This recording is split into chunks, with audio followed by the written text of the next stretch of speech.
Hey guys, what's going on? Max from Wish I Knew here. In this video, we're going to talk about the most important study hacks students need to know for mastering material in college or university. Now, before I jump into this, what we're going to talk to you about today isn't just something I pulled out of thin air. Not only is this based on solid research from educational experts, but it's also backed by feedback from thousands of students all across North America. So, what is this study hack?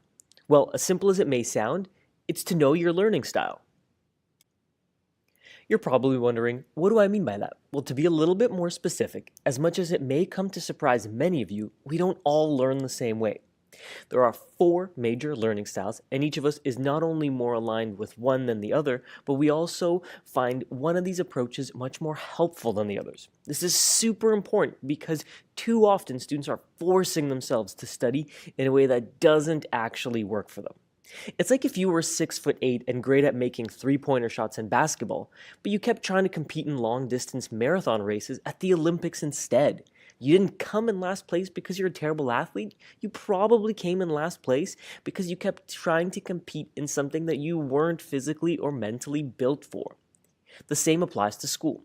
In my case, I kept attending lectures and felt that I was never able to pick up as much material as my friends. Turns out that was because some of them were auditory learners, whereas I was a visual learner.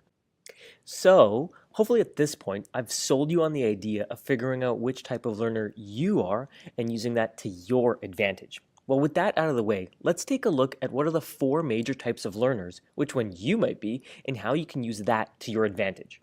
Let's start off with auditory learners.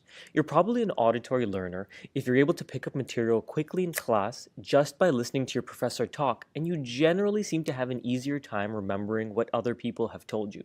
If this is you, then doing things like working in a dedicated study group where you can discuss course materials would probably work to your advantage. You might also want to consider doing things like recording your class lectures and listening to them while you're doing chores around the house or working out at the gym. This way, you're maximizing your auditory learning skills while also getting something else that doesn't require as much attention done. You're pretty much killing two birds with one stone here. Another type of learner is the visual learner. Signs that you might be a visual learner is that you're great at remembering people's faces, but absolutely terrible when it comes to their names. You're also likely a visual learner if diagrams or charts are much more helpful to you than listening to someone ramble on about the impact interest rates could have on the monetary supply during a deflation period.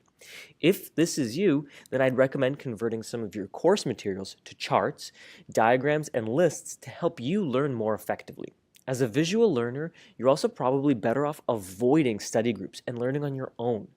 Lastly, don't expect just to sit in class and absorb the material like an auditory learner does.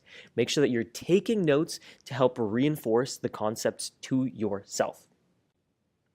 Next up, we've got the kinesthetic learners. If you're a kinesthetic learner, chances are that sitting still is not your strong point. You're a fiddler, and usually you have more fun building or creating something. You learn pretty much by doing. With that in mind, when it comes to mastering study material for kinesthetic learners, it's important that besides just memorizing theories and concepts, you actually work on doing lots of practice problems to really apply and master the course material. As a kinesthetic learner, you want to use your motor memory to your advantage as much as possible. Last but not least, we have reading and writing learners. A major sign that you're a reading and writing learner is that if you understand concepts way more by reading your textbook on your own than you do actually attending class and listening to your professor ramble on. That being said, be super careful with this approach, as there will be tons of professors who assign a textbook but never actually use it to teach the course materials. As a result, it would still be a really good idea to go to class and take notes that you can refer back to later and paraphrase in your own words to help you master course material. Reading and writing learners also benefit from converting visual diagrams and charts into statements that can help them reinforce course materials. So there you have it, folks. Each of you will likely fall into one of these four buckets as either an auditory, visual, kinesthetic, or a reading and writing learner. Keep in mind, though, that doesn't mean you're solely one over the others. You could be a really great auditory learner and a somewhat decent kinesthetic learner, while being a terrible visual and reading and writing learner. Each one of you will have to assess this for yourself. With that being said, I've only covered this on a super high level, and what I'd recommend you do next is do your own research and self-reflection to figure out which learner you are and leverage this to maximize your studying time going forward.